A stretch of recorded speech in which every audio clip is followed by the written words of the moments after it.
What's up guys, Spook here, and I was just kind of out and about there guys, and I've been watching a lot of old episodes of Man vs. Wild. People can say a lot about Bear Grylls. There's stuff I don't agree with that he does, but he has some pretty cool ideas once in a while, and one of the things that was cool was he used to make those cool fish spears. So I was out today with Barker Custom Blades Bobcat. This is always strapped to my day pack on the shoulder strap, so I can just pull it out. And I'll do that a lot of the time with knives that I carry a lot. And, I'll have them in a specific pack, so they're just going with me at all times. There's no question about it. I might have a different knife on my hip, around my neck, but I always have ones I trust, on my packs. So this is one of the ones that's usually always on my pack. So it's a great, great knife, guys. It's 154 cm. Wicked, wicked knife. Beautiful fire hose micarta.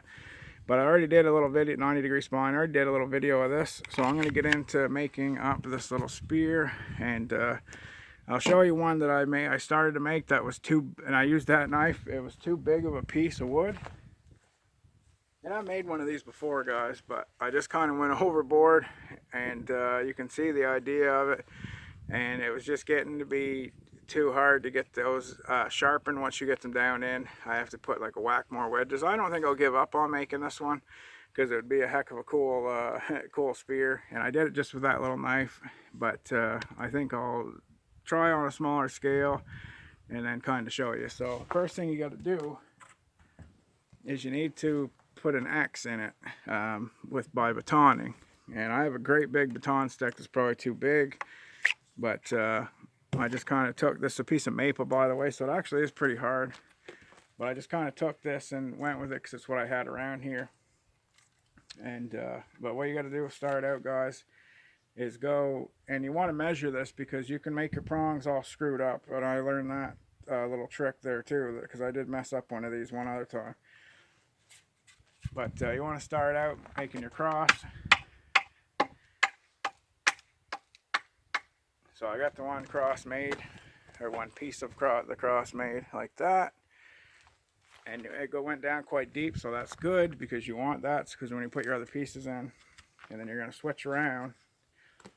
And this is where the part can get tricky, because this actually isn't, this has a little shaven piece out of it from, I think, one of the government trucks running it over, because this is a piece. I go up along the ditch and stuff, guys, around here. They did some trimming of the road, and they go up along and they make a hell of a friggin' rip tear of stuff, and then usually you can go along and pick up some cool pieces of wood, and that's what I usually do. So I'll be very careful with how I do this, but there, it's splayed out pretty good. So now I got my 4 pieces, and like I said, guys, you want them to be strong, but if they're not super strong, you can always go and either do another piece, or you can have like a 3-pronger. So just bear with me, guys. I'm going to get some of the splays put in there, and I'll show you what I mean by that in a second. Okay, guys, so in order to get your splayed pieces, I just took a piece of willow here. So we're working with maple and willow, and you can do a lot of different types of sticks, guys. And where this is split down pretty good, I can actually just take the knife out, and it's going to go back together, of course, but I can, once I get my, see that left it with still a pretty good gap. What I'll do to make one of my splays is I'll start with the thickest spot first, and I'll do a round cut like this, and I'll go around in a circle, and then I'll go around it again to make a stop cut, it's called, and then it won't go over your stop cut. So and then I'll go all the way around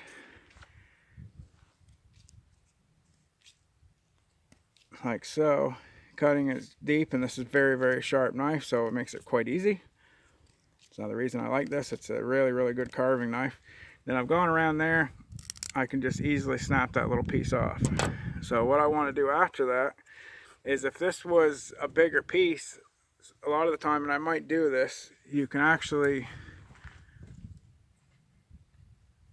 there, that actually worked out pretty good. See, I moved that down in there, and now you start to see that it's starting to come apart, like come spread apart, right? So we'll get another upright in here. Cut that one through. And these are fun to do with kids. Kids love stuff like this, guys. If you've got a young fella, I used to do stuff like this with my little guy, and he's actually, well, he's 15, he's not little anymore. But we used to do little things. But honestly, guys, I wish that I had did more with him like this. He's older now, and he's into teenage stuff. So when you get them when you're young, they're still into this. They're still, you know, willing to want to do more things like this. He would still do this stuff, and he's actually really good at bushcraft, guys. He's taught a lot of his buddies stuff that they wouldn't even have understood unless he had showed them, that we've done over the years. So I'm proud of him that way. But as far as doing little projects, get them while they're kind of young. But so I'm going to put the other splay piece in here, guys. And what a lot of the time one piece may go on, why not? You can go actually in the middle with the back of your knife.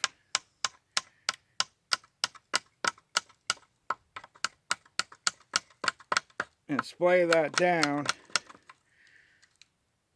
until it touches your other piece. You see what I'm saying? So there's a lot of different things you can do after this point. Now, after this point, you're going to make some points, which is kind of funny, or you could keep going down with this. But I think I'm just going to sharpen it the way it is, because this is kind of just showing you guys. But you can see where this was going and how, you know, with a good little knife, you could easily make this. So what you would want to do now that you've got these out is obviously make them sharp, because this, of course, is a spear.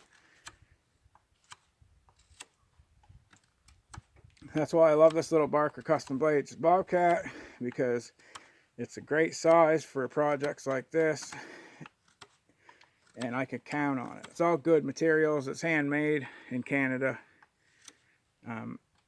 He's very accessible. If you got a question about one of his knives, you just shoot him an Instagram message, and I'm going to put a link in the description to his Instagram. And this is one of the knives, guys, that I use quite a bit. So I'm going to pause it with you guys for a minute. I'm going to go through and sharpen the rest of these up, and then I'll show you what we're working with. So here we go, guys. This is what we are working with. Very quick little project that you could do pretty much anytime you would want. I'll probably, and I will, go over these guys and make them even sharper than they are. And maybe even, of course, knock down some of this to splay them out more. But for most fish you're going to get, guys, this is going to work. Now, another added thing, you can go through and get some cordage and go through. But if you're just making a quick spear, you're in a survival situation. And being opportunistic in a survival situation, guys, is part of, you know, winning in a survival situation. You come across something, you could work your way to water. You came across a pool of water, came across a lake, river, stream, something like that. Then you're going to be able to, you know, get those things if you're thinking off to, you know, like your opportunistic hunter kind of thing, we'll say. Like if you're thinking, okay, well, I just come along here, I might as well make something up. This would be something very quick, down and dirty, we'll say, that you could make up. That'd be very effective. And after that, carry it with you, because, you know, if warding off a bear or something like that, guys, you could tell this would be a good little tool. So anyway, guys, I use the Barker Custom Blades Bobcat for this, guys. I'm going to put a link in the description to his Instagram, where you can get a hold of him. He makes wicked knives, guys, and I've made a lot of little projects with this knife, and I thought I might as well, you know, go ahead and show one of them, because why I say I use it a lot is because, like I said, it's always strapped on my pack. So if I'm doing a little thing out in the woods, I usually grab this knife. It's got an awesome Kydex sheath with a tech lock and a day glow awesome ferrocerium rod. So usually she's strapped right on the backpack. I pull it out and away I go. So I'll put a link there in the description. You'll see this knife in more videos, but that was just a down and dirty little fish spear that I made very quickly, and like I said, very effective as well. So anyway, guys, Spook signing out. Barker Custom Blades, check him out, guys. He's a veteran, he's a Canadian, he's a farmer, he's a good friend of mine. Take it easy, guys.